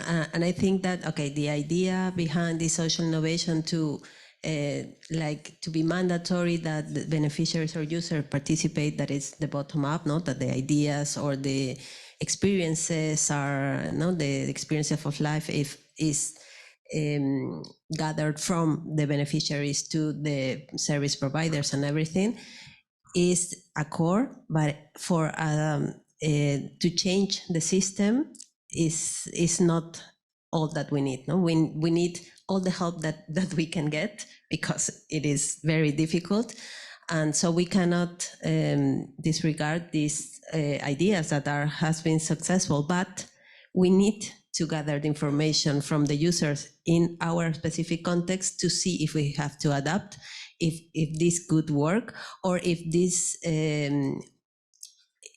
solved or has the solutions that they need in this specific context. So I think that the important thing that it has to be highlighted is that this change in the system of care, or in the system to provide services for people with disabilities, is that we need to join all the forces, but it cannot happen without the participation of people with disability and this bottom-up approach. No, this is a mandatory part, but it's not all of that. We need everything.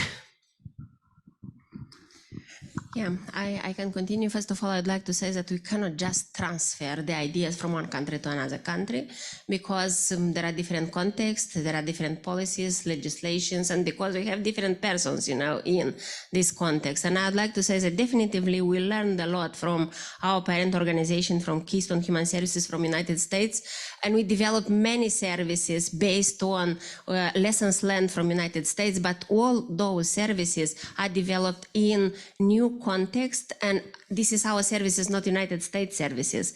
I just will come with an example of shared living services. We developed this service, like one of the services for persons deinstitutionalized from residential institutions, when adult person is living with a family, adult persons with disabilities. And I would like to say that practically we identified that such kind of services we also had in the past in Moldova. There is important also to learn what kind of services you have in your context, in your country, and to learn what kind of services there are in the regions. And only based on all these lessons learned and the context, and in consultation with persons with disabilities and piloting, you can move ahead with development of new types of services.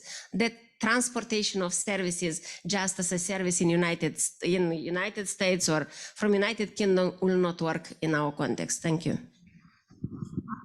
Well, I think we can be lost in abstract concepts, but I think there is a huge agreement on some basics. Individualization of service, because it's the best way to participate when the support is provided in individual basis for you, not for people like you.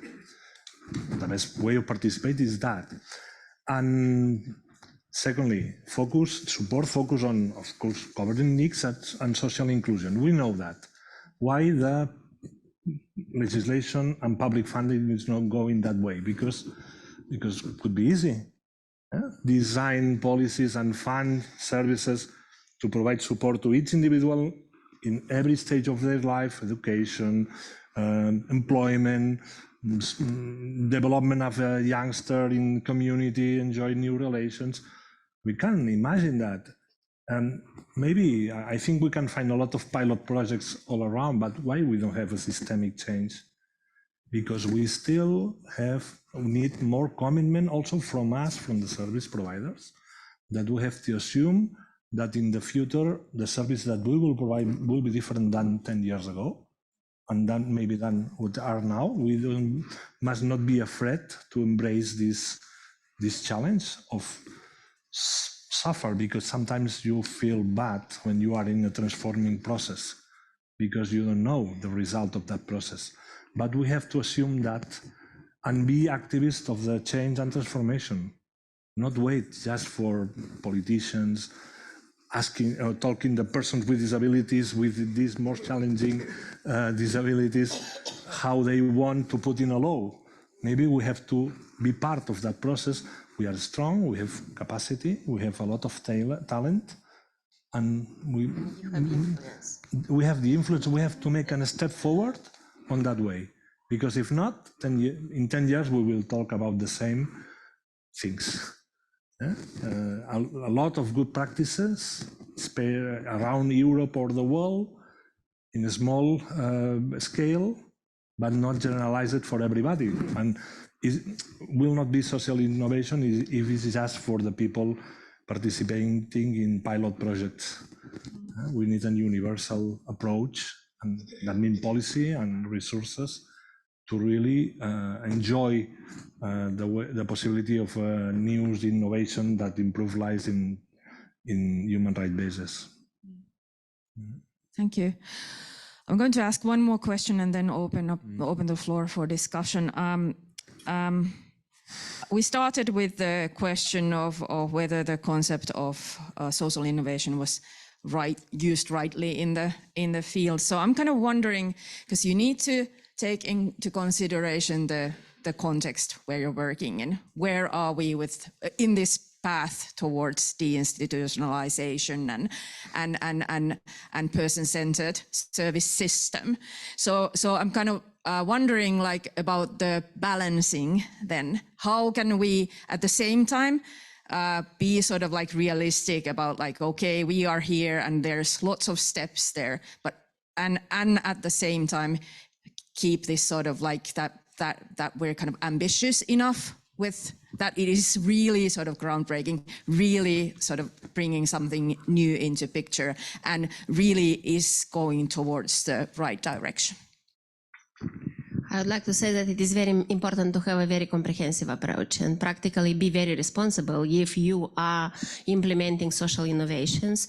Be responsible because we are working with people and all our activities have an impact, on those persons, and we need to think in long term. That's why I would like to say that about this systemic change that Pep also said. For example, in our case, when we started the deinstitutionalization, we didn't have anything in place. We started deinstitutionalization, development of social care services jointly with public authorities because they are responsible for development of social services, and meantime working with national authorities for development of the legal framework, and also working on community level, to fight discrimination and to make the community more inclusive. I do think that our approach shall be bottom up and up to bottom and very comprehensive in order to make the systemic change, because otherwise we'll have just some small initiatives at local level that will not be integrated in the system. You need to think that you are coming with innovation, but you need to convince persons that those innovations are good one, I mean public authorities, and that they need to budget money for those innovations in order that those innovations will be sustainable. This is the very important thing. I do think in this case, we supported public authorities to develop more than 200 services in the countries, but we all the time we are saying we are supporting them through capacity building, through financial resources, through design of the services and so on and so on. But they are developing and they need to integrate money for operational costs in their budget. And only in this approach you can have changes. And evidently there is a need for a lot of commitment on behalf of local public authorities and national public authorities for this innovation approach. Thank you. I think that what Ludmila says is very comprehensive about what we need. And I will just point one of the things that is maybe the main obstacle. There is an absolute generalized fear of risk of assuming human rights. Human rights, all the human rights are a conceptual tool to fight against unequal relations. And we still have unequal relations in the society with the persons with disability. If we combat this fear of risk and assume that the persons with disabilities, doesn't matter the kind of disability, must be not just listened, also respected in their expression, wishes and preferences. Forget all kind of coercive practice and really imagine that could be possible, live in an inclusive society where every person with disability can choose where, with whom, what kind of support and what kind of life they want to enjoy, then all that what we say will be possible. While we don't have these concepts in the mind of the majority of the community, of the society, that will be almost impossible. And we'll need activism of all the stakeholders, including the service providers.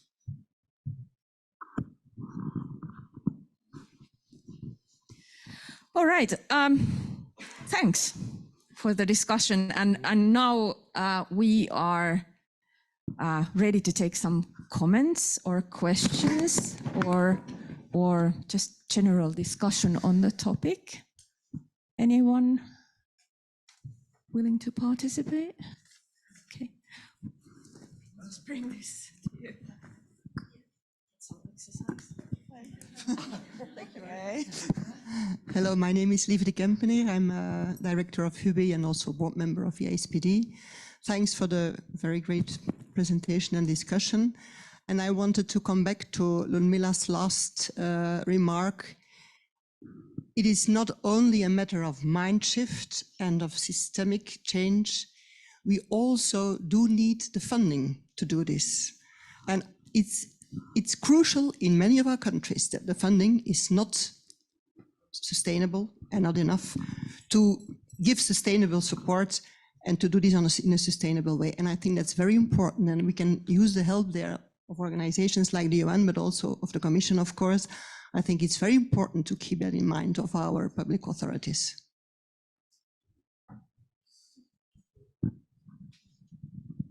Actually, one question that we didn't have time to discuss was my question about projectization, which is a big topic in research about like system change and change and development work in all kinds of sectors, about how money is tied into projects, but what happens when a project ends.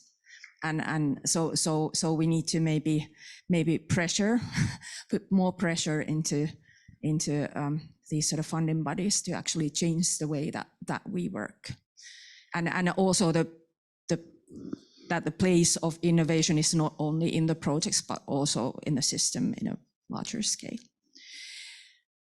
More questions?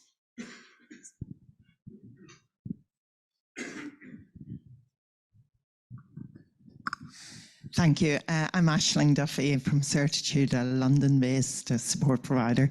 Thank you so much for the really excellent presentation. I just wanted to pick up really the area around supporting people with profound and multiple disabilities. And I think too often we fall into the kind of thinking that that's in the too hard sort of box and too challenging. And I think if we can get it right for people with the most profound multiple disabilities, we'll get it right for everybody. And there are methodologies that are well tested around how we can bring people together. And if we can build more trust between the people being supported and those supporting them, then we are better able to engage with a broader range of people who are able to advocate, stand up, and make sure that the ideas and the experience of people with most profound disabilities are absolutely heard and shape our solutions and shape our approaches to co-production. So I just would encourage us to really think about some of those methodologies. Thank you. It's a very interesting point. Many times the limits are in the vision of the others and in the vision of the professional who's on the system, that looking at somebody with a profound severe intellectual disability automatically think that person cannot before testing or before trying or offering the opportunity.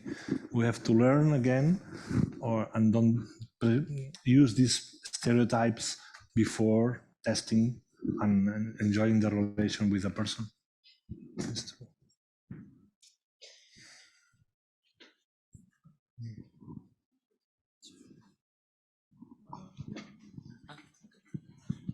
Thanks very much. Bob Rhodes from Noise Through Friends. Just wanted to sort of build on what Aisling was saying as well. It's, you sit here, I've been doing this for 50 years, and you sit and you think, actually, this isn't new. And we've been addressing these issues ever since we started deinstitutionalization and before, realistically. And it seems to me there's something really very fundamental. Pep referred to it, Ludmila referred to it. The final sort of analysis is that everybody we're dealing with is a citizen. Everybody we're dealing with is a human being, and as human beings, we need to be part of society. We need to be engaged in relationship. Now, in addressing these issues around people who've acquired these very profound and complicated, complex, challenging reputations, the work we've been doing over the years, we've just learned that instead of asking about needs, we need to be asking about what is the best possible life that somebody could be achieving. And then, in a sense, almost saying, bugger it to the rules. How do we get there? And that's where the innovation comes, and it's around each individual, because at the same time we need to be raising the issues about actually the accessibility of housing or accessibility or all those sorts of things. But in reality, the core work that we can do as providers is to actually just address how can we help that person get the best possible life they can get. And very often they can't tell us very much about it, but the people that love them and the people that really do know them can. So it's, essentially, let's not make this too difficult. Let's just start caring for people. Don't limit our imagination, is what Pep says. Because if we cannot imagine, we cannot do it. That means don't limit before.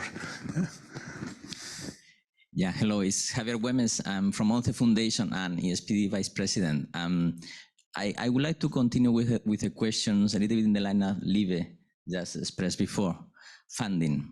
There is not enough resources in foundations or in public funding to cover all the needs of social innovation. Is there any possibility to mobilize private funding for social innovation? Do you have any experience? Do you have any feelings around that? Yeah, I can answer you, because I was just thinking on that. In countries that are not so developed, with very limited resources, people come with a lot of innovations in order to achieve the scope, and there are like limited restrictions in this case also, because that is new. Nobody knows what are the risks and so on. And I will come with a very interesting examples. Local public authorities from one rayon, they had a supported living service with 4 gentlemen in this service, and practically one of those persons get married had others also wanted to have families, to get married, to move to independent living and so on. And one of those persons, he decided that he would like to move to his grandmother's house. His grandmother's house was in a very old, in a very small village with a very old house, you know, house needed reparation. Public authorities couldn't cover that from their financial, you know, sources that. But, and we were also a little bit, you know, like scared how he will live there, because he never lived independently, you know, he just learned from his friend how to live. But these public authorities, they were very innovative. They decided to find money not from the budget, but from the private sector. They renovated the house and they moved this person to this house. Practically, he has a guardian. After that, they discussed and taught the social workers from the village to support him and to come, you know, time by time in order to monitor him and to support to live independently. And I would like to say that this guy is living independently already for 2 years there, you know, and he is working his garden. He is very happy. We were thinking that he will be afraid to live alone in this grandmother's house. But, you know, local public authorities found solutions, and that is very nice and interesting, you know. That depends a lot on the staff, on public authorities, and so on and so on. That depends on people. Thank you. Thank you so much. I think we need to, can we still take one question? Okay, please. Well, just before moving to private funding, be very careful if maximization of financial gain is the primary source of the funding providers, because then you get situations like we see in Belgium in elderly care, which were moved to private funding with very bad results. I agree. Thank you. Very, very important comment. I want to now say thank you. I will say something on Javier. Javier, is important funding, but sometimes it's important regulation. I have managed a clandestine service for 7 years that now will be included in the Catalan portfolio of integrated care services, because everybody says, oh, it's perfect. But during these 7 years has been clandestine and without not public or private coin, because I cannot have no license, I cannot say nothing about the service, but providing that. That means sometimes we need both. I want to say thank you to Gabriela for the lovely presentation and very important work. Thank you for Pep and Ludmila for a very interesting discussion. And Petra said that in Finland nobody asks questions. I want to sort of say thank you to the public for a really interesting discussion. And I hope it continues during these days in this conference. Thank you. Thank you.